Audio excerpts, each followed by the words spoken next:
ብፁዕ አቡነ ማትያስ ሊቀየሩ ነው። አዲስ አበባ ያጣነውን ፍትህ ኢሊባቡር ላይ አግኝተናል። ቤተክርስቲያንን መሳደብ ዘመን የዋጀው ስድብ ከመንበርና ከቅዱሳን ክብሬቱ ይበልጣል። ታጥቀው ነው ለአላህ የሚሰድጉት።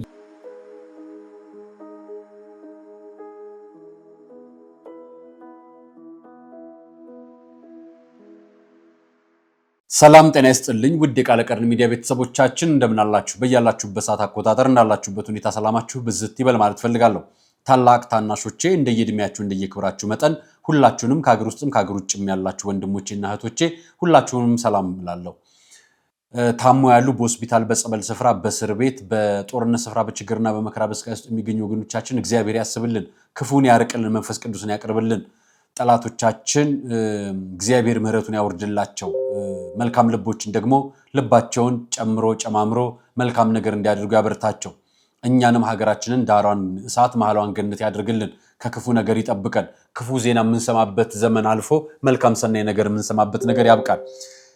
ዛሬ የማቀርብላችሁ መረጃዎች አሉ። ለእናንተ ይሆናሉ ያልኳቸውን መረጃዎቹን አቀርብላችኋለሁ። ያስኳቸው መረጃዎች መካከል ብፁዕ አቡነ ማትያስ ሊቀየሩ ነው። ብፁዕ ቅዱስ አቡነ ማትያስ ሊቀየሩ መሆኑን የተወሰኑ መረጃዎች እየወጡ ነው። እሱን መረጃ አያይዤ ከማስረጃዎች ጋር ይዤላችሁ መጥቻለሁ።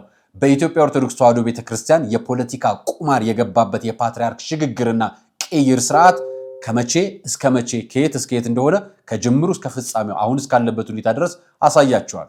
ለሳቸው መንበር ተዘጋጅቶላችኋል። ይህንን መንበር በተመለከተ ያስኩላችሁ መረጃ አለኝ። አብራችሁ ስትቆዩ ትሰሙታላችሁ። በቀጣይ የማቀርብላችሁ ደግሞ የፍኖተ ጽድቅ ጉዳይና የቅድስት ሥላሴ ጉዳይ አሁንም መነጋገሪያ መሆኑ ቀጥሏል። ስለዚህ በሱ ጉዳይ ላይ ተጨማሪ መረጃዎች ይዤላችሁ መጥቻለሁ። አብራችሁ እስኪ ሁሉም ትሰሙታላችሁ። ሌላኛው ደግሞ ወደ ትግል እንገባለን ያለው የእስልምና የኮሙኒኬሽን ጉዳዮች ኃላፊ የእስልምና ጉዳዮች ምክር ቤት የኮሙኒኬሽን ጉዳዮች ኃላፊ የሆነው ሙጂብ አሙን በተመለከተ ሌሎች ተጨማሪ መረጃዎችን ይዤላችሁ መጥቻለሁ። አሁን ወደ ትግል እንገባለን ሲሉ የሃይማኖታዊ ጦርነት ቅስቀሳ የሚሉ መረጃዎች እየወጡ ይገኛሉ። እነዚህም በተመለከተና ሌሎች መረጃዎችን አያይዤ ቀርቤላችኋለሁ። እናንተም መረጃዎችን ከማስረጃ ጋር እያስተያያችሁ የራሳችሁን ሐሳብና ድምዳሜ ትወስዳላችሁ። ወደ ቀጣይም የጸሎትና ወደ ፈጣሪ የምንጠይቅበትን ትግል እንጀምራለን። ከመሸጋገሪያ በኋላ ወደ ፕሮግራሞች እንገባለን። አብራችሁን ቆዩ።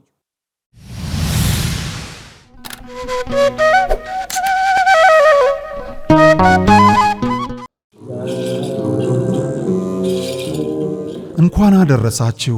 አዲስ ሐሳብ፣ አዲስ ተስፋ፣ አዲስ ጉዞ ለመጀመር የልባችን እንዲሞላ ጥያቄያችን እንዲመለስ ጾም ጸሎትን ደሞዝ እናድርግ።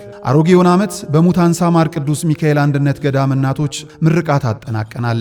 አዲሱ ዘመን የአባቶቻችን ጸሎት እንዳይለየን የአምላካችን ፈቃድ ይሁን፣ አሜን። የእናቶቻችንን በዓት አጠናቀን ደስ እንዳሰኘናቸው ሁሉ ለአባቶቻችን እንረባረብ። ተረጋግተው ከአምላካቸው ጋር በጸሎት እንዲነጋገሩ ቢያንስ ምሽቱን ያለ ዝናብ እንዲያድሩ ለሰማዩ ቤታችሁ ይጠቅማችኋልና አሁን ለገዳማውያኑ አበድሩ። መልካም አውደ ዓመት።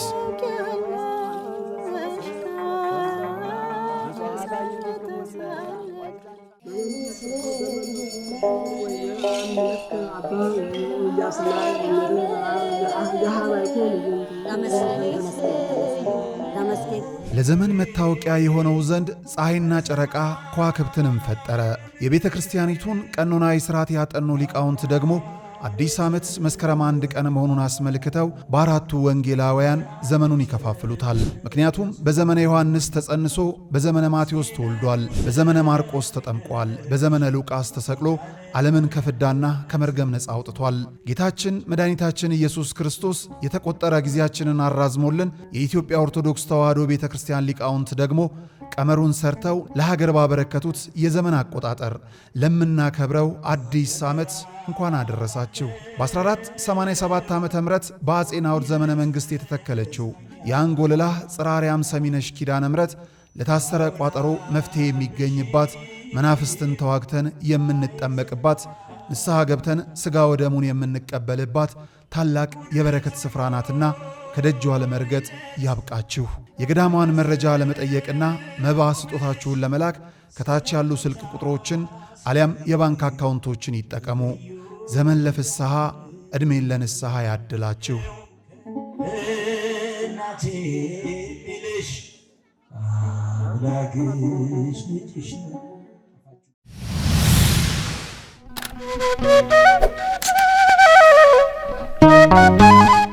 አሁን የማቀርበላችሁ የመጀመሪያው መረጃ የብፁዕ አቡነ ማትያስ ሊቀየሩ መሆናቸውን ከመናገሬ በፊት ነው። እንግዲህ መረጃ የማቀርብላችሁ መጀመሪያ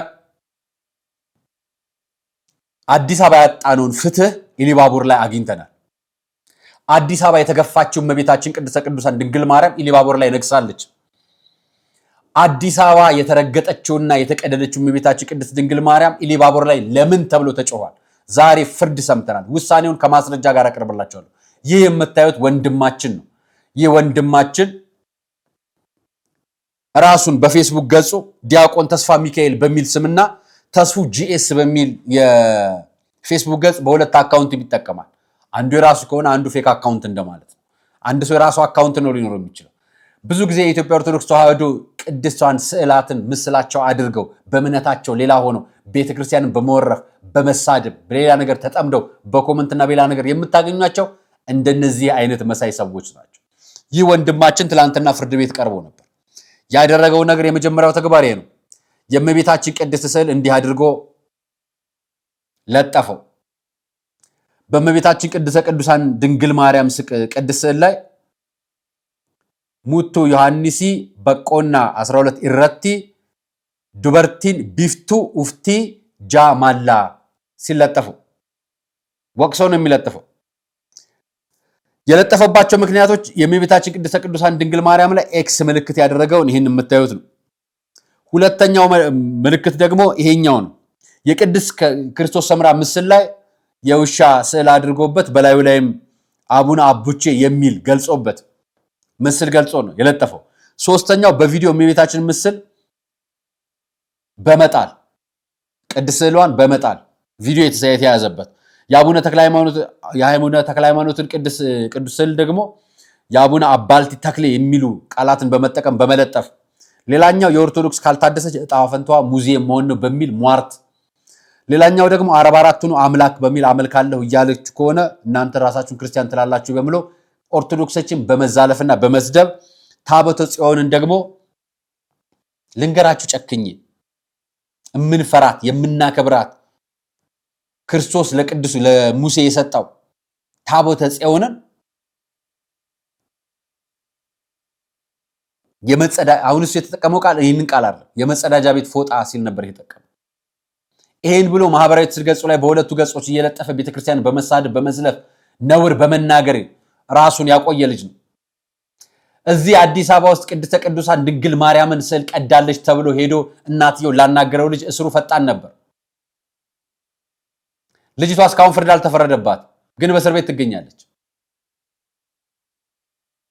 እስካሁን እንደዚህ አይነት ፍርዶች እንዲሻሻሉ ነው ካሁን በኋላ የምጠይቀው። ምክንያቱም ትልቁ የፍርድ ዕድሜ 2 ዓመት ነው። ቅጣቱ ማስተማሪያ አይደለም። ልጁ እንደምታዩት እንዲፈገግ ብሎ ነው እየተፈረደበት ያለው።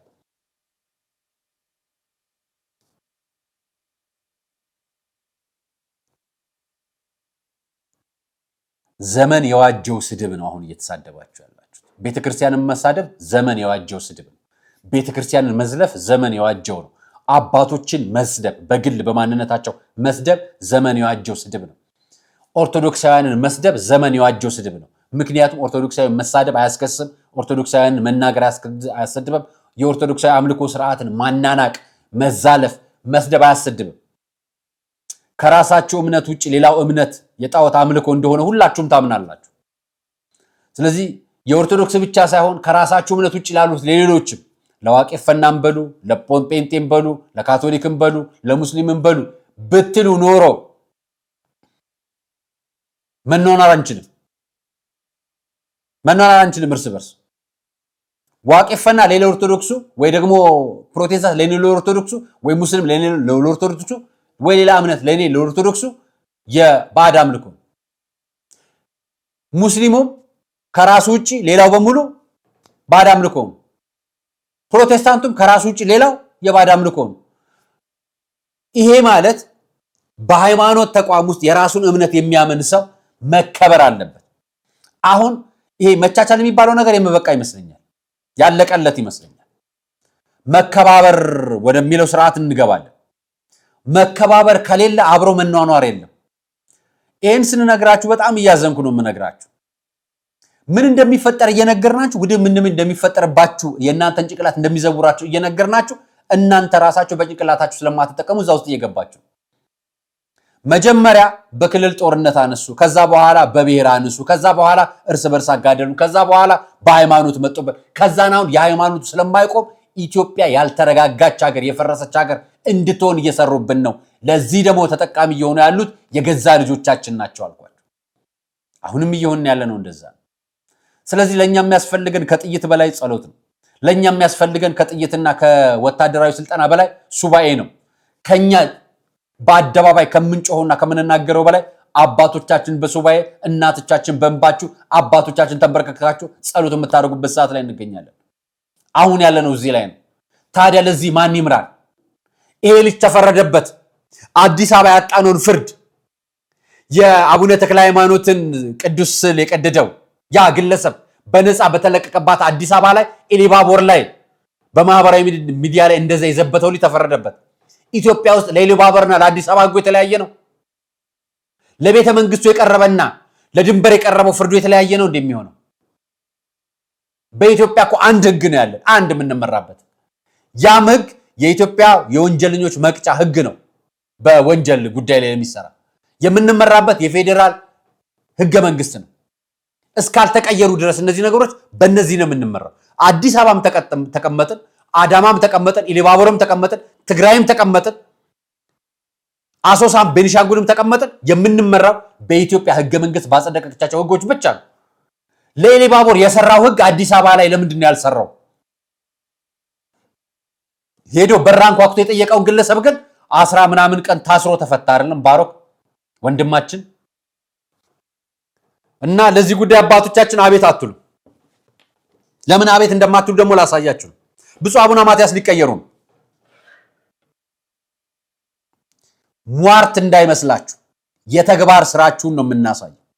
ከየት እንደተጀመረ ለምን እንደተጀመረ አሁን ምን ላይ እንዳለ እናሳያችኋል። ብፁዕ አቡነ ማትያስ እንደራሴ ሆነው አሁን ማህበራዊ ሚዲያ ላይ ከትላንትና ማምሻውን ጀምሮ እየተለቀቀ ያለ መረጃ ነው። ብፁዕ አቡነ ማትያስ እንደራሴ ሆኖ በኔ ቦታ ተክቶ እንዲሰራልኝ ከአቅም ማነስ ምክንያት ስለደከመኝ ብለው ብፁዕ አቡነ ሳሙኤልን ጠቁመዋል የሚሉ መረጃዎች እየተስተጋቡ ይገኛሉ። በጦርነት ወቅት ብፁዕ ቅዱስ አቡነ ማትያስ ከሀገር ሊኮበልሉ ነው ሊጠፉ ነው የሚሉ መረጃዎች የጦርነቱ ጫጫታና የዚህ አንጃ መፈብረኪያ ሆነው ሊያስሸሻቸው በጣም ሞክረው ነበር፣ ታግለው ነበር። እሳቸው ያንን አሸንፈው ተመለሱ። ተገፉ፣ ተመለሱ። ተዘለፉ፣ ተመለሱ። እኛ አባታችን በግል እንደ ሰው ኃጢአት ሊኖርባቸው ይችላል እንደ ሰው፣ ነገር ግን አባት ናቸው። ማንም ሰው የገዛ አባቱን እንደዛ ይዘልፍ። እኛ አባት ደግሞ ከእግዚአብሔር የሚያስታርቁን አባት ናቸው። የክርስቶስ ምሳሌ ናቸው፣ እንደራሴ ናቸው። አሁን እሳቸው እንደራሴ የመጡበትን ምክንያት አሳያቸዋለሁ። ጥርጣሬን ጭምር ብቻ ነው የምነግራችሁ። ላሳያችሁ የመጀመሪያው መረጃ ኦገስት 31 ላይ ዶክተር ደብረጽዮንና የአቡነ ሰላማው ጳጳሶች እንዲሁም ጀነራል ታደሰ ወረደ አክሱም ላይ እንዲህ አይነት የመሰረት ድንጋይ ይጣሉ። ትግራይ ቴሌቪዥን ዘግቦታል። ይኸው መረጃው እምኒ ሰራት ዋና ጽሕፈት ቤት መንበረ ሰላማ ከሳቴ ብርሃን ላዕላዋይ ቤተ ክህነት ኦርቶዶክስ ተዋሕዶ ቤተክርስቲያን ትግራይ ተነቢሩ። የኦርቶዶክስ ተዋሕዶ ቤተክርስቲያን የትግራይ መንበረ ሰላማ ኦርቶዶክስ ተዋሕዶ ቤተክርስቲያን የፓትሪያርክ መንበር መሰረት ድንጋይ ጣሉ። ኦገስት 30 ዛሬ ኦክቶበር 8 ነው የምንገኘው። የሁላችሁ ሲጩን የነበሩ ጳጳሳት፣ የነበሩ ምዕመናን፣ የነበሩ ካድሬዎች እዩት። ይሄ አክሱም ላይ ነው። ይሄ ቪዲዮ ሲሰራ አርያ ሚዲያ ላይ ገብቼ በደንብ ነው ያስረዳችሁ። ብፁዕ አቡነ ማትያስ ከአዲስ አበባ ከተቀመጠው 5 ኪሎ ከሚገኘው መንበራቸው ተነስተው አክሱም መንበር እየተዘጋጀላቸው ነው ብዬ ሰራው ፕሮግራም። እኔ በሳሳት ደስ ይለኝ ነበር፣ በጣም ደስ ይለኝ ነበር። ማረጋገጫ ነው የሰጡኝ ተጨማሪ። አሁን ከትላንትና ጀምሮ ብፁዕ ቅዱስ አቡነ ማትያስ እቺ መረጃ ለቋሚ ሲኖዶስ ቀርባ ከሆነ በአደባባይ አትወጣ። መረጃዎቹን ግን ከቅዱስ ሲኖዶስ መረጃዎች እናወጣለን ከሚሉት በጣም የተለያዩ ማለት በጳጳሳት የሚመሩ ይሁን በአስተዳደሮች የሚመሩ ይሁን እነዚህ ነገሮችን ያው መጨረሻውን ስናውቅ እነግራችኋለን ብለን ነው። ተደጋጋሚ የቤተ ክህነት መረጃዎችን በማጋለጥ የሚታወቁ ገጾች እነዚህን መረጃዎች እያወጡ ነው። የብፁዕ አቡነ ማትያስንና ብፁዕ ቅዱስ አቡነ ማትያስና የብፁዕ አቡነ ሰላማን ፎቶ እያወጡ እንደ ራሴነት ይሾምልኝ ብለው ጥያቄ አቅርበዋል። ስለዚህ እኔ ልረፍ፣ እሳቸው ይናገሩልኝ፣ እሳቸው ይሁኑ ማለት ነው። በቀጣይ ምን ማለት ነው? በብፁዕ አቡነ ማትያስ ቀጥሎ ቀጣይ የሚሾሙት ፓትርያርክ ብፁዕ አቡነ ሳሙኤል እንዲሆኑ እሳቸው ዘራቸውን መርጠዋል የሚል አጀንዳ ተነስቶ እየተራገበ ነው። የኛ ጥያቄ ነው የምናነሳላችሁ። ይሄንን ዛሬ ካነሱት ኦገስት 31 ላይ የተነሳው አጀንዳን አሳይቻችኋል። ስለዚህ የሃይማኖት ፖለቲካውን ቁማር ላሳያችሁ ከመጀመሪያው እስካሁን ድረስ።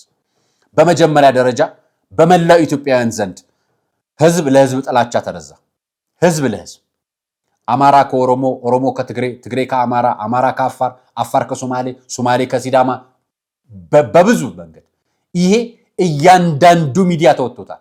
በተለይ ኢንተርናሽናል ሚዲያዎች በተለይ እነዚህ ትዊተር ላይ በምናምን ላይ የሚገለጹ በጣም ጥላቻ ይዘሩ በጣም አንዱን ብሔርና አንዱን ብሔር የሚያንቋሹ ተደጋጋሚ መረጃዎች ተዘርተው ተበክለው ህዝቡ ተቀብሏቸው እየተገበራቸው የመጀመሪያው ብሔርን ከብሔር ተነሳ፣ ሃይማኖት ከሃይማኖት ተነሳ።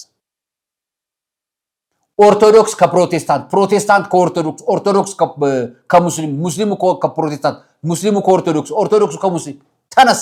በሃይማኖት ጥላቻውን የተዘራው የመጀመሪያው እርምጃ። ከዛን መቻቻል ያቃተው ፖለቲከኛን አንደበት ተጠቅሞ ማህበራዊ ሚዲያ ተራገበ። ማህበራዊ ሚዲያ ሚኒስትሪ ሚዲያ ተቃጠለ። ኢትዮጵያ ውስጥ ጦርነት ተጀመረ። ሁለተኛው ምዕራፍ ደግሞ የተቆጩ ትርክቶች፣ የተጨቆነን ትርክቶች ኦሮሞ ተጨቆኛለሁ አለ፣ ትግራይ ተጨቆኛለሁ አለ፣ አማራ ተጨቆኛለሁ አለ፣ ሶማሌ ተጨቆኛለሁ አለ፣ አፋር ተጨቆኛለሁ አለ፣ ኦሮሞ ቦረና ተጨቆኛለሁ አለ፣ ደቡብ ውስጥ የሚገኙ ብሔሮች ተጨቆኛለሁ አሉ። እነዚህ በሃይማኖት ፖለቲካ ውስጥ የሚሰራው የቀጣዩ ስራ ላይ ለመሰራት የተዘጋጁ እቅዶችና ስሌቶች ናቸው። ተሰሩ፣ ተተገበሩ። ግድያ ተፈበረከባቸው፣ ግድያ ተሰራባቸው። በዶዘር ሰው ተቀበረ። እናት ከማህፀኗ ውስጥ ጽንሷ በገጀራ ተገልጥሎ ወጣ። የጭካኔ አይነት አየን። የወታደር ትጥቅ የለበሱ ሰዎች የገዛ ኢትዮጵያዊ የሆነ ሰውን እሳት እየማገዱ እያቃጠሉ ጠበሱት። የገዛ ኢትዮጵያዊ ሰው የአንዱ ብሔር ተወላጅ ነው በሚል በአስፓልት ላይ በመኪና እየተጎተተ እግሩ ታስሮ እየተጎተተ ዘግዝቆ ተሰቀለ። እናት ታረደች። በጅምላ ተገደሉ። በዚህ ብሔር ተወላጅ ናችሁ ተብላችሁ ተገደሉ። የዚህ ሃይማኖት ተከታይ ናችሁ ተብሎ ተገደሉ። በገጀራ ተሳደዱ። ቤተክርስቲያን ተቃጠለች፣ መስጊድ ተቃጠለ፣ ቤተክርስቲያን ፈረሰ፣ መስጊድ ፈረሰ። እያየን ነው። እነዚህ የጥላቻ ትርክት መዝሪያዎች ናቸው። ተዘርቶ ሁሉም በቂም በቀል ተቀመጠ። ስለዚህ ስለቱ ተዘጋጀ ማለት ነው። የስለቱ ተግባሪና ተግባሪ ሁላችንም ሙስሊሙ፣ ኦርቶዶክሱ፣ ፕሮቴስታንቱ እያንዳንዱ እምነት ተከታይ አለበት። እያንዳንዱ ብሔር አለበት። ከዛስ ሶስተኛ እኔን ያይመራኝም በሚል ጦርነት ተጀመረ። ተጋደልን። የትግራይ ወጣቶች ሞቱብን፣ የአማራ ወጣቶች ሞቱብን፣ የአፋር ወጣቶች ሞቱብን፣ የደቡብ ወጣቶች ሞቱብን፣ የኦሮሚያ ወጣቶች ሞቱብን። እርስ በርስ ተጋደልን። ይሄ ሁሉ ሃይማኖት ውስጥ አለ። በዚህ ግድያ ውስጥ በሃይማኖት ተቋማት ውስጥ ደግሞ የዚህ ብሔር ተወላጅ ነው አስወጣው፣ የዚህ ብሔር ተወላጅ ነው ይታሰር፣ የዚህ ብሔር ተወላጅ ነው አይውጣ ተባለ፣ ተሰራ። ይሄ ኢትዮጵያ ውስጥ የተተገበረው የምታውቁትን ታሪክ ነው የምነግራችሁ። በስርዓት ነው የተከናወነው፣ በረድፍ ነው የተሰራው። ስለዚህ ኢትዮጵያውያኖች እንድንጋደል ተሰራብን፣ የተሰራብን ተተገበረ፣ የተገበረውም ሆነ አደረግነው፣ በፖለቲካም በሃይማኖት። ከዛም በጦርነቱ ወቅት ሲጀመር፣ ግድያው ሲጀመር ብፁዕ ቅዱስ አቡነ ማትያስ ለሕክምና ወደ አሜሪካ ሲሄዱ እሳቸው ሊኮበልሉ ነው የሚል አጀንዳ ደግሞ ተዘራ። በምን? በፖለቲከኛ አጀንዳ። ሃይማኖት ውስጥ ገብቶ የሚፈለገውን ሰው አውጥቶ የሚፈለግ ሰው ለመተካት ያኔ ጮህን፣ ያኔ አመፅን። ኦርቶዶክስ ተዋሕዶ ቤተክርስቲያን ተነካች ብለን ጮህን፣ ተቆጣን። ይሄ ጉዳይ ወንድሞቻችን የእስልምና እምነት ተከታዮች ጋር አልነበረም? እና ሀጂ ሙፍቲ ጋር የነበረው አጀንዳ ከዚህ የባሰ አልነበረም? ነበር አይደል? እሱን እናንተ ወስኑት። እኛ ግን የምናውቀው የሚታየን ዓለማዊ ፖለቲካው እንደዛ ነው። ስለዚህ በቤተክርስቲያናችን የተጀመረው ሴራ ስቲል እስካሁን ስላላለቀ የቤተክርስቲያናችን ሁሉ ጊዜ የቅዱስ ሲኖዶስ አጀንዳ የዓመታዊ ክብረ በዓሏ ሁሉ ጊዜ ረብሻል። ስለዚህ በዓል በመጣ ቁጥር የአደባባይ ያላቸው በመጣ ቁጥር አጀንዳ አለብን። ይሄ ሆነ ተብሎ የተሰራ ቤተክርስቲያንን በማፍረስ ሀገርን የማፍረስ ሴራ። ስለዚህ ሀገራችንን እንጠብቅ፣ ቤተክርስቲያንን እንጠብቅ፣ እናቁም። ይሄ መጀመሪያው አጀንዳችን ነው። በኢትዮጵያ ኦርቶዶክስ ተዋሕዶ ቤተክርስቲያን አማኞች ዘንድ የምንናገረው ላይ ቤተክርስቲያንን በማቆም ሀገራችንን እንጠብቃለን። ስለዚህ አንድ ሀገር፣ ቤተክርስቲያናችን፣ አንድ ሲኖዶስ፣ አንድ መንበር ብለን አጀንዳ አድርገን ተነሳ። ጥር 14 ላይ በኢትዮጵያ ኦርቶዶክስ ተዋሕዶ ቤተክርስቲያን የተነሳውን አጀንዳ ታውቁታላችሁ። ሁላችሁ ጮኻችሁ፣ ጥቁር ለበሳችሁ፣ ከስራ ለቀቃችሁ፣ ተሰናበታችሁ፣ ሰማዕት ሆናለሁ አላችሁ፣ የተገደላችሁ ሻሸመኔ ያላችሁ ደሞች ትናገራላችሁ። ሶማሊያኔ በፈረሰው ቤተክርስቲያን በተቃጠሉ ሰዎች የሞታቸው ሰዎች ታውቃላችሁ። ወገን ዘመድ ታውቃላችሁ። ወለጋ ላይ ሞቶ ክርስቲያኖች የሞቱ ሙስሊሞችን ታውቃላችሁ። አሶሳ ላይ የሚገደሉ ክርስቲያኖችና የሚገደሉ ሙስሊሞችን ታውቃላችሁ። ኤሊባቦርና ባሌ አካባቢ ላይ የሚሞቱ ኦርቶዶክሳውያንን ታውቃላችሁ። አሁን ያልቆመው እዚህ አርሲ አካባቢ ላይ የሚሞቱ ኦርቶዶክሶችን ታውቃላችሁ። የሚታፈኑ የሚታገቱ የቤተክርስቲያን አባቶችን ታውቃላችሁ። ስለዚህ ተቀጣጠል ተበደልኩ የሚለው ነገር እንዲበዛ አሁን ተነስ። ልቀጥልላችሁ። ሞጣ ላይ የሙስሊሙ ተነሳ፣ ጎንደር ላይ ሙስሊሙ ተነሳ፣ የወሎ ላይ ሙስሊሙ ተነሳ። አሁን ደግሞ መካነ ሰላም ላይ ተነሳ። አጀንዳ ተፈበረከ በደንብ ተደርጎ። የወለጋ ሙስሊሙ አይነሳም፣ የሸገር ዙሪያ ሙስሊሙ አይነሳም። የአማራ ክልሉ ሲሆን ይነሳል፣ የጎንደሩ ሲሆን ይነሳል፣ የአክሱሙ ሲሆን ይነሳል። አያችሁ፣ የሃይማኖት ጽንፍና የፖለቲካ ጽንፍ አጣብቆ መሄድ ማለት ነው። የሄደው ይሄ ነው አጀንዳው፣ አደገኛው አጀንዳ። ስለዚህ አልን አሁን ለትግራይ ፓትሪያርክ የማዋለድ ጊዜ ላይ ነው ያለው። እንዴት ይዋለድ ካላችሁ ፖለቲከኞቹ ከመንበረ ሰላማ ጋር ሆነው መንበር የፓትሪያርክ መቀመጫ መንበር እያዘጋጁ ነው። አባ ሰረቀ ብርሃን የሚባሉት ግለሰብ ከገረኛው ሚዲያም ጋር ሆነው ከሌላ ሚዲያ ጋር ወጥተው በራሳቸው በትግራይ ቲቪ በገለጹ መረጃ የኛ አባት ብፁዕ ቅዱስ አቡነ ማትያስ ናቸው ፓትሪያርካችን አሉ። ቅዱስ ሲኖዶስን ግን አንቀበልም አሉ። እዚህ ደሞኑ ብፁዕ አቡነ ማትያስ ከቅርብ ጊዜ ወዲህ መግለጫቸውን አቁመዋል። ማን ነው መግለጫ እየሰጠ ያለው? ብፁዕ አቡነ ሳዊሮስ። ፋና ምን አረገልን? ብፁዕ ወቅዱስ አቡነ ሳዊሮስ የሚል መግለጫ ወጣልን።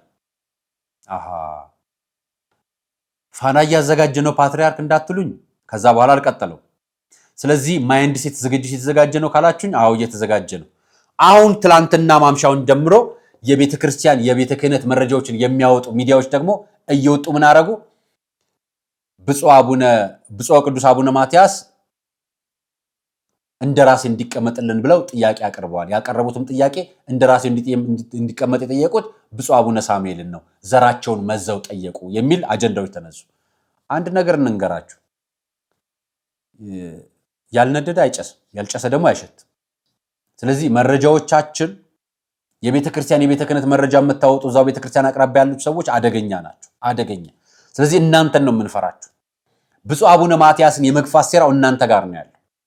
ስለዚህ አደገኛውን ሴራ ከፖለቲከኞች ጋር ተጣምዳችሁ እየሰራችሁ ያላችሁት እናንተ ስለሆናችሁ ብፁዕ አቡነ ማትያስን እንፈልጋቸዋለን። እሳቸው አባታችን ናቸው። አሊያ ባለፈው ዶክተር ዘሪሁን ሙላት ነው አይደለም የተናገረው፣ የቦሌው ሰባኪ፣ ቦሌ የተመደበው ሰባኪ። እሱ ብፁዕ አቡነ ማትያስን ሲናገር ነበር አይደለም እሱም ብቻ ብዙ ሊቃነ ጳጳሳትም ሲናገር ነበር። ባለፈው ወጥቶ ደግሞ የህዝብ ሲኖዶስ ሲቋቋም ሲል ነበር አጀንዳ ያነሳው። ስለዚህ ሁሉም ነገር አይገጥምላችሁ። መቶ ፓትሪያርክ የማንሳት አጀንዳ፣ መቶ የመንበረ ሰላማን ፓትሪያርክ መሰየም፣ ቀጥሎ ደግሞ የኦሮሚያ፣ ቀጥሎ ደግሞ የአማራ፣ ቀጥሎ ደግሞ የአፋር ምናምን እያልን ደግሞ ፍትርክና የመሾምና በክልላችን ቁጥር ልክ ፓትሪያርክ መሾም፣ ይህ አደገኛ አይደለም? ይሄ ሴራ እየሰራችሁ አይደለም? ይኸው የምታዩት ነው።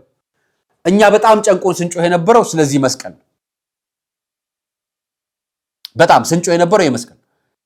ምክንያቱም የመስቀሉ ክብር አይበልጥባችሁም ወይ? የቤተ ክርስቲያን ማስመረቅ ይልቅ ብለን ቅድስት ሥላሴ ላይ ጮህን።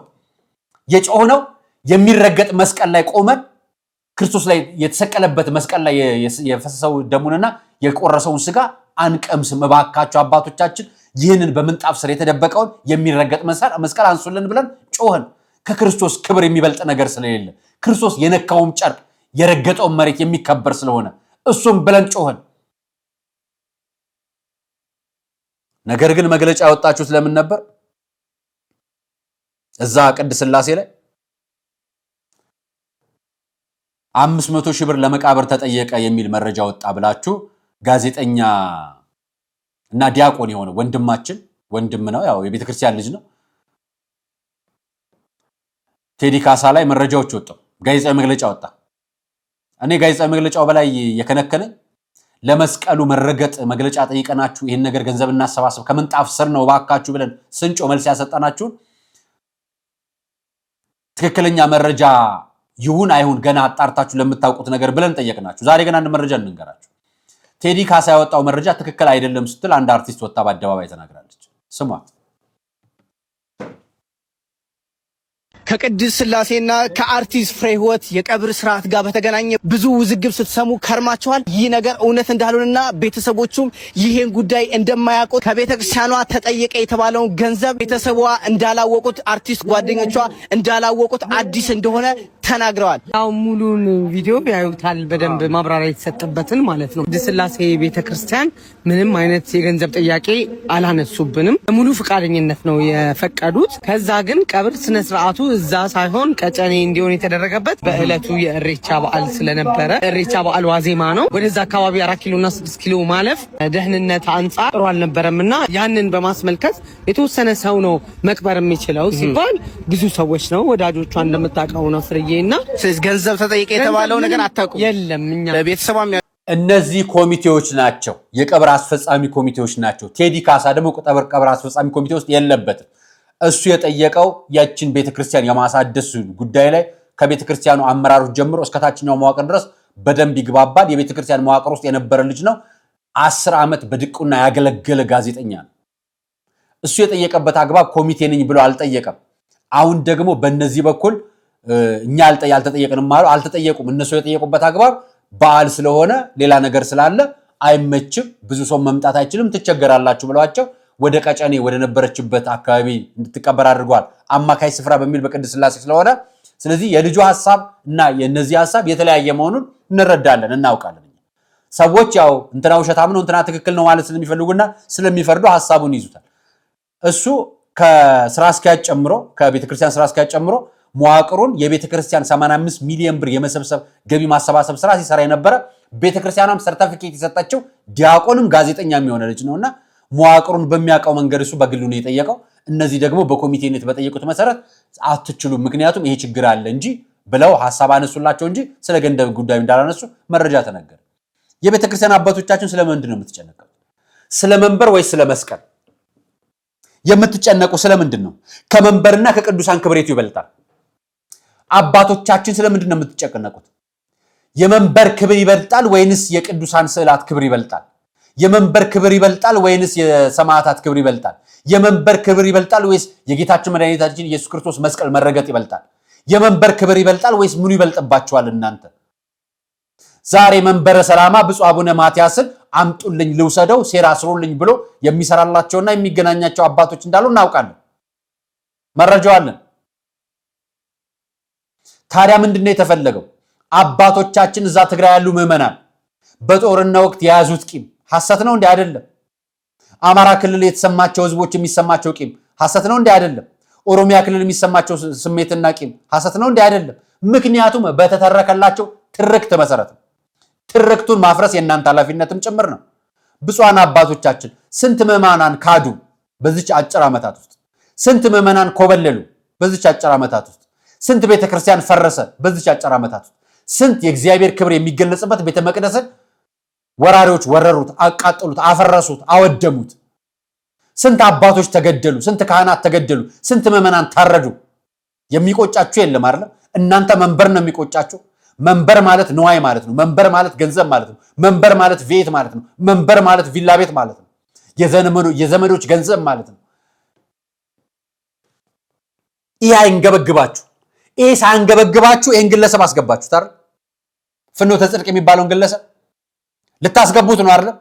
በነገራችን ላይ መረጃውን ስንሰጣችሁ መረጃው የተንጠለጠለ ሆኖ አይደለም ሊጠናቀቅ ጫፍ የደረሰበት የውሳኔ ሐሳብ ጭምር ስለሆነ የነገርናችሁ ጉዳዩ ላይ እየሄዱ ስብከት ይሰብኩ የነበሩ መምህራኖች ያንን ማህበር እንዲያስተካክሉ እንዲያቀኑ ተሰጥቷቸው የነበሩ መምህራኖች እነ መምህር ኢዮብ ይመኑ እነ መምህር አብይ የመሳሰሉት መምህራኖች በሐሌታ ሚዲያ በቋንቋ የነሽ ሚዲያ በአደባባይ ወጥተው የገለጹትን ሚዲያ መረጃ አውጣተን ተርከንላችሁ አስረድተናታችሁ እንዴት መስተካከል እንዳለበት ችግሮቹ ምን እንደሆነ አብራርተው ገልጸው ማንንም ሰው ሳይጠይቃቸው ማንንም ሰው ምርመራ ሳያደርግ ምንድነው ችግሩ ተብሎ ሳይጠየቁ ዛሬም በታገዱበት ስብከት እየሰበኩ በታገዱበት መዝሙር እያዘመሩ ያንን የፉከራ ዝማሬ እየዘመሩ የቤተ ክርስቲያን የቀኑና ስርዓቷን ያልጠበቀ ዝማሬ እየዘመሩ ዛሬ እድሳታቸው ሊመለስ ለዛ ነው ትላንትና የሚጮም ዛሬ ምን ጮሃለን እንቀጥል አናቆም መወሰኑን ለማወቅ ከፈለጋችሁ ብፁዕ አቡነ ዲዮስቆሮስ እንዲህ አይነት መረጃ አጋርተው ነበር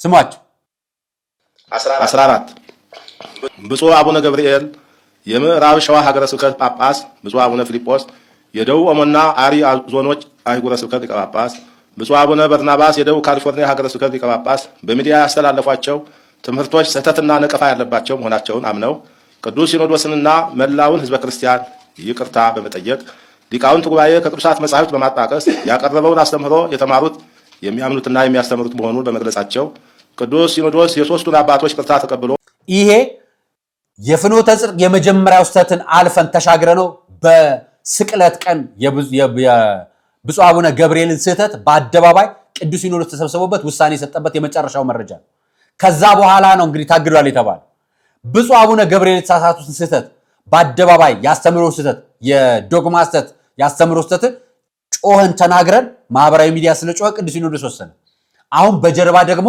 ይሄ የተደረገበት መድረክ አሁንም ሳይቋረጥ ሳይመረመር መምህራኖቹ ተጠርተው ሳይነጋገሩ እነዚህ በጉዳዩ ላይ ሄደው እንዲያሰለጥኑ ተልከው የነበሩት በመጀመሪያው በመጋቢት 16 ጉባኤ የይቅርታው መጠይቅ ሳይመለሱ እነሱም ያስተማራቸው ትምህርት ያስተምሮ ስህተት የዝማሬ ስህተት የስብከት ወንጌል ስህተት እነዚህ ሳይፈቀድ ዛሬ የማህበር ፈቃድ ሲሰጥ በነገራችን ላይ የማህበር ፈቃድ ሲሰጥ የስብከት ፈቃድ የለው ማንንም ማህበር መስበክ አይችልም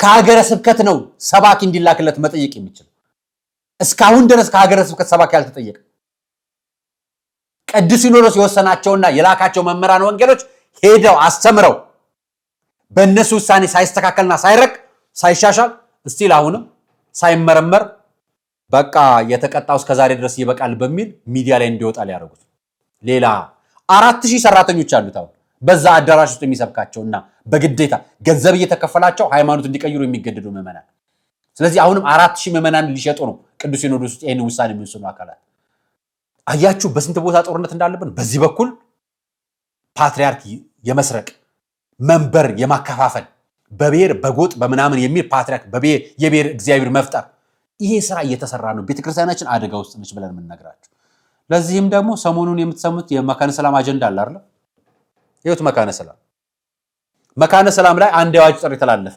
የእስልምና ጉዳዮች ምክር ቤት የኮሙኒኬሽን ጉዳዮች ኃላፊ ሆነው ሙጂብ አሚኖ በተለያዩ ጉዳዮች ላይ አጀንዳ ሲነሳበት ታውቃላችሁ በተለያዩ ጉዳዮች ላይ የተለያየ ምላሾች ይሰጣል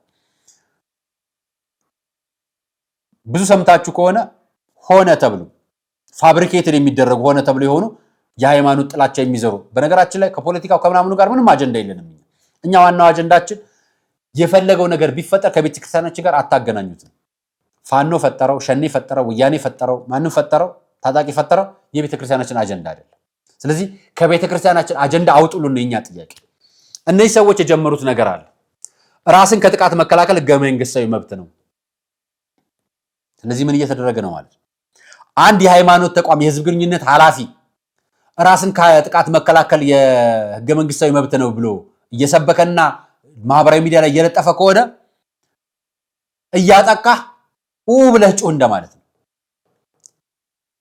ለምን እንዳልኳችሁ ታውቃላችሁ ይሄ ወንድማችን ሙጂብ አሚኖ እንዲህ ሲሰግድ የሚያሳይ አንድ ምስል ተላከልኝ ከዛን ታዲያ ምን ችግር አለው ሙስሊም ነው ይስገድ ቦርሳ ነው ያዘው አልኩና ቦርሳውን አሳዩ ታጥቀው ነው ለአላህ የሚሰግዱት እነሱ ከዛን ጦርነት ደግሞ ያውጃሉ። ታጥቀው የሚዋጉት የተዘጋጁለት ነገር አላቸው ራሳቸው። እነዚህ ዓላማ ያላቸው ስለሆኑ ነው ለራሳቸው። ሌላው አማኝን አይመለከትም። ምክንያቱም ሌላው አማኝ አላህን በአላህነቱ ነው የሚያከብረው። አንድም ፕሮቴስታንት አይቻሉ ሽጉጥ ጄ ባመሰገን ምን ችግር አለው? ጴጥሮስ ጩቤ ይዞ አልነበረም ወይ ብሎ አንድ ፓስተር አሸናፊ ነኝ አምባሳደር አሸናፊ ነኝ የሚል ደግሞ ፕሮቴስታንት ሽጉጥ ቢዝ ምን ችግር አለው የሚል ደግሞ አለ። ወዳጄ ምን ችግር አለውማ? ምን ችግር ራሱ ምን ችግር ነው? ችግሩና ራሱ ምን ችግር የሚባለው ቃል ራሱ ታጣቂ አምላክ የለንም እኛ፣ ታጣቂ ፈጣሪም የለንም እኛ። ስለዚህ እኛ ራሳችን ፋብሪኬት አድርገን የምናጠፋቸውን ዘሮች፣ ሃይማኖት ተቋሞች ለይተን እያጠቃን ነው። ለዚህም መነሻ የሆነኝን መረጃ አላሳያችሁ። ይሄንን ቪዲዮ ታስታውሱታላችሁ። በጦርነት ወቅት ወሎ ላይ በሆትነስ ተነስቶ መጮህ ለቀዳም አንድ ማሳሰቢያ የምናገረው ቤተክርስቲያን መቃጠል የለበትም። አንድ ብር ሁለት ብር ለቅመናል እንዴ መስጂድ የምንገነባው? ቤተክርስቲያን መቃጠል የለበትም። መጥፋት ያለበት ኃይል መጥፋት አለበት። ቤተክርስቲያን ምን ይሆናል? መስጂድ ይሆናል። መጥፋት ያለበት ኃይል መጥፋት አለበት። ቤተክርስቲያን ምን ይሆናል? መስጂድ ይሆናል። ገብርኤል መስጂድ ይሆናል። ይሄንን ያሉት ወሎ ውስጥ ነው። ይሄ ማይክ ይዞ አጠገቡ የምታዩት ልጅ ከሙጂብ አሙኔ ጋር እንዲህ ነው የምታዩት። ምስሉን አያይዤላችኋለሁ። ከወታደሮቻችን ጋር እንደዚህ ነው የምታዩቸው። ከመከላከያዎቻችን ጋር ሄደው ፎቶ ይነሳሉ። እነዚህ ናቸው እንግዲህ አሁን እዚህ በመካነ ሰላም ለሚፈጠረው ሌላ ተጠያቂዎቹ። እሱን አሳይቻችሁ ታዲያ ምን አገናኘው ከሙጂብ አሚኖ ጋር ካላችሁ፣ ሙጂብ አሚኖ ተጨማሪ ይሄንን ፎቶ ተመልከቱት።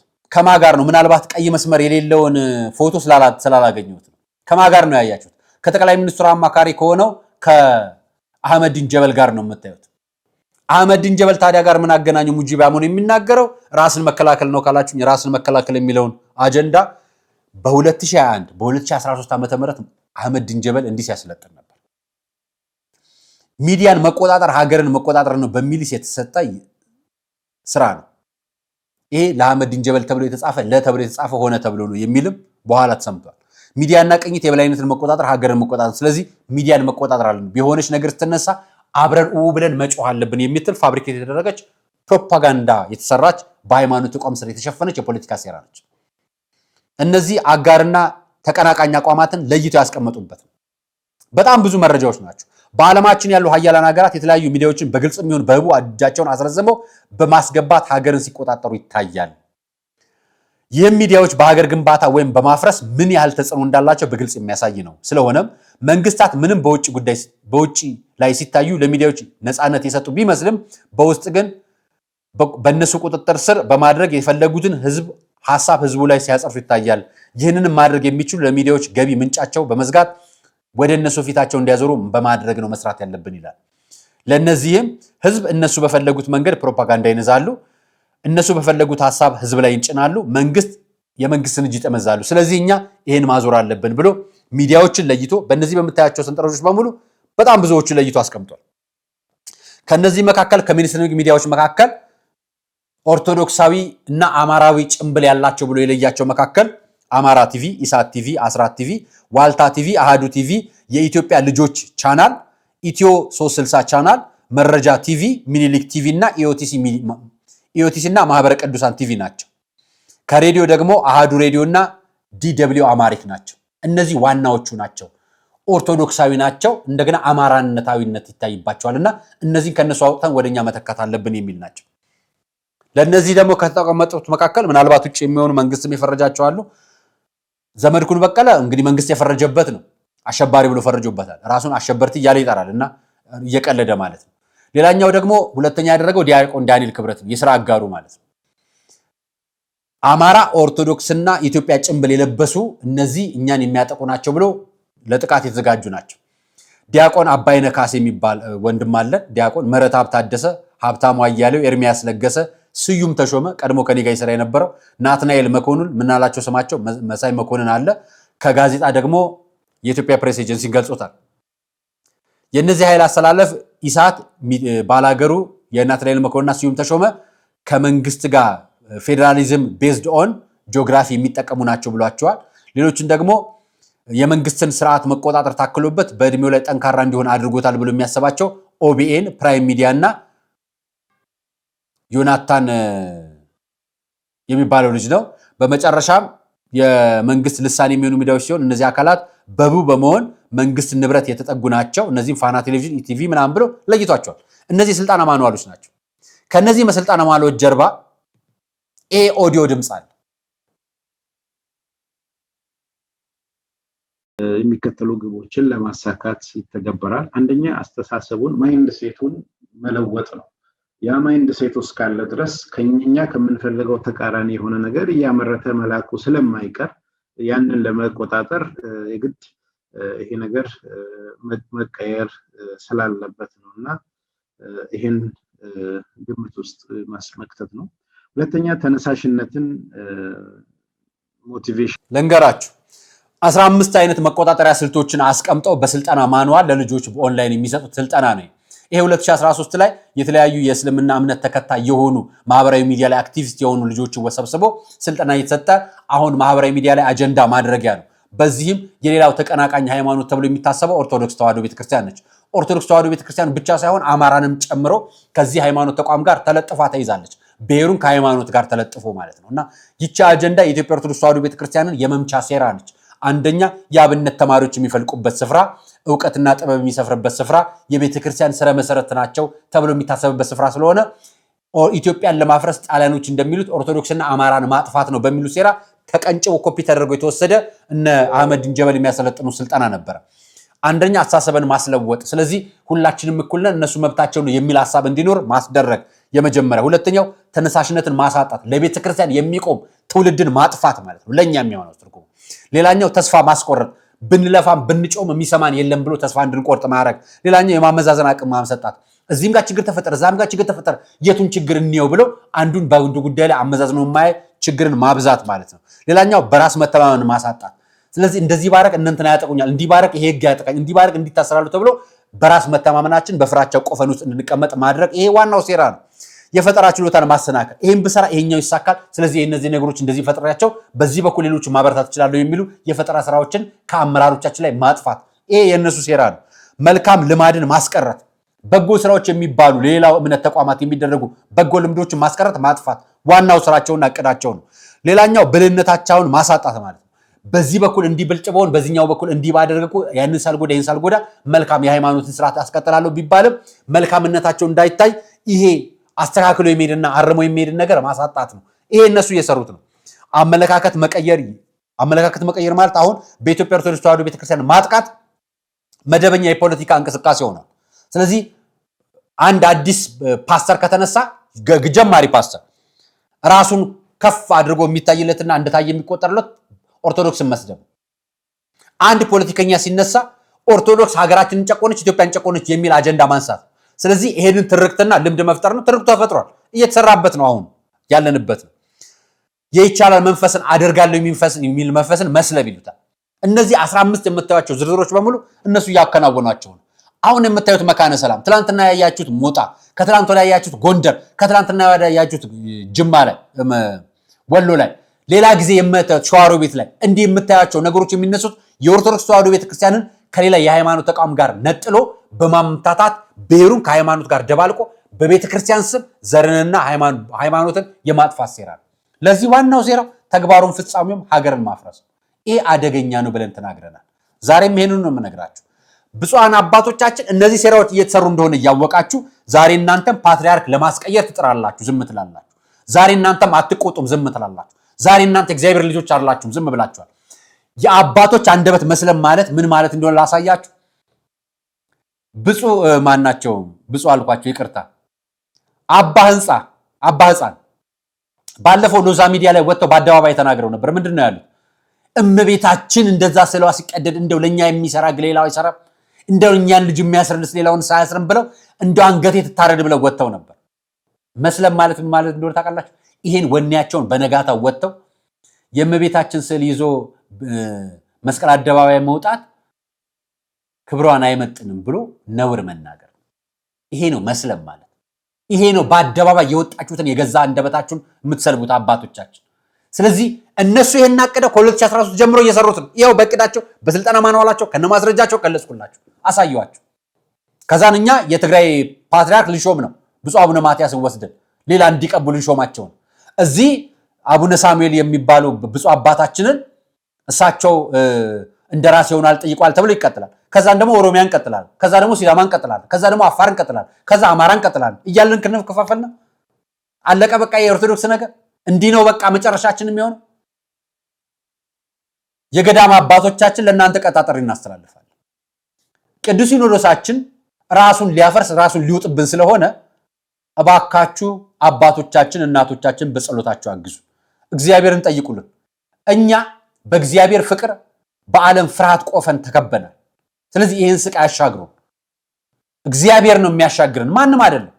እናንተም ጸሎት የምታደርጉልን ለቅዱሳን መላእክት፣ ለእመቤታችን፣ ለሰማዕታቱ፣ ለጻድቃኑ ጸሎት አድርጉልን። ይህች ሀገርን የሚያፈርሳት ውጭ ያለው ሳይሆን ቤተ መቅደስ ውስጥ ያለው ሳይሆን። ስለዚህ ቤተ መቅደስ ያላችሁ አባቶቻችን የተፈበረከውን የተጀመረውን ወሬውን ከመነሻው እስከ መጨረሻው አሳየዋችሁ። ይሄን ይመስላል አደጋውና ራሳችሁን ጠብቁ ለማለት ነው። ወንድሞቻችን እህቶቻችን ይህን ሚዲያ የተከታተላችሁ በሙሉ ብፁዕ አቡነ ማትያስን ወደ ትግራይ ሊወስዷቸው እዚህ ደግሞ ሌላ አባት ሊያስቀምጡ መሆኑን ከመነሻው እስከ መጨረሻው አሳየዋችሁ። ቀጣይ ሲፈጠር አዲስ እንዳይሆንባችሁ ለእናንተ የምንነግራችሁ አይ ችግር የለም እንድትሉ አይደለም። ነገር ግን በንስሐ እንድትመላለሱ ስጋ ወደሙ እንድትቀበሉ እግዚአብሔርን እየፈራችሁ በጸሎት ስለ ሀገራችንም ስለ ቤተክርስቲያናችንም እንድትጸልዩ ብዬ ነው ያቀረብኩላችሁ። ለነበረው ቆይታ አመሰግናለሁ። አርአያ መካሻ ነበርኩ። ሰናይ ቀን።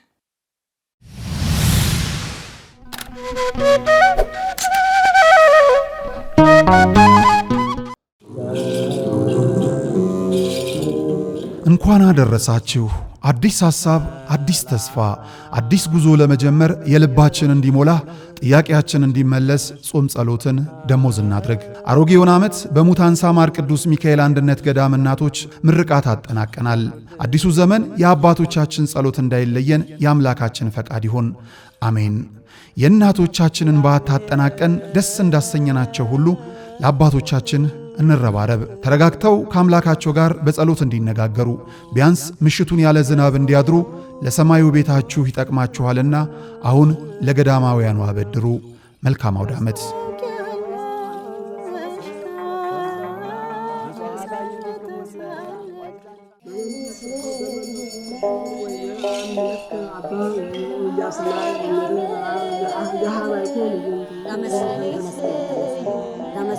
ለዘመን መታወቂያ የሆነው ዘንድ ፀሐይና ጨረቃ ከዋክብትንም ፈጠረ። የቤተ ክርስቲያኒቱን ቀኖናዊ ሥርዓት ያጠኑ ሊቃውንት ደግሞ አዲስ ዓመት መስከረም 1 ቀን መሆኑን አስመልክተው በአራቱ ወንጌላውያን ዘመኑን ይከፋፍሉታል። ምክንያቱም በዘመነ ዮሐንስ ተጸንሶ በዘመነ ማቴዎስ ተወልዷል፣ በዘመነ ማርቆስ ተጠምቋል፣ በዘመነ ሉቃስ ተሰቅሎ ዓለምን ከፍዳና ከመርገም ነፃ አውጥቷል። ጌታችን መድኃኒታችን ኢየሱስ ክርስቶስ የተቆጠረ ጊዜያችንን አራዝሞልን የኢትዮጵያ ኦርቶዶክስ ተዋሕዶ ቤተ ክርስቲያን ሊቃውንት ደግሞ ቀመሩን ሰርተው ለሀገር ባበረከቱት የዘመን አቆጣጠር ለምናከብረው አዲስ ዓመት እንኳን አደረሳችሁ። በ1487 ዓመተ ምህረት በአጼ ናዖድ ዘመነ መንግሥት የተተከለችው የአንጎልላ ጽራርያም ሰሚነሽ ኪዳነ ምሕረት ለታሰረ ቋጠሮ መፍትሄ የሚገኝባት፣ መናፍስትን ተዋግተን የምንጠመቅባት፣ ንስሐ ገብተን ሥጋ ወደሙን የምንቀበልባት ታላቅ የበረከት ስፍራ ናትና ከደጇ ለመርገጥ ያብቃችሁ። የገዳሟን መረጃ ለመጠየቅና መባ ስጦታችሁን ለመላክ ከታች ያሉ ስልክ ቁጥሮችን አሊያም የባንክ አካውንቶችን ይጠቀሙ። ዘመን ለፍስሐ ዕድሜን ለንስሐ ያድላችሁ። እናቴ ቢልሽ አምላክሽ ልጅሽ ነው።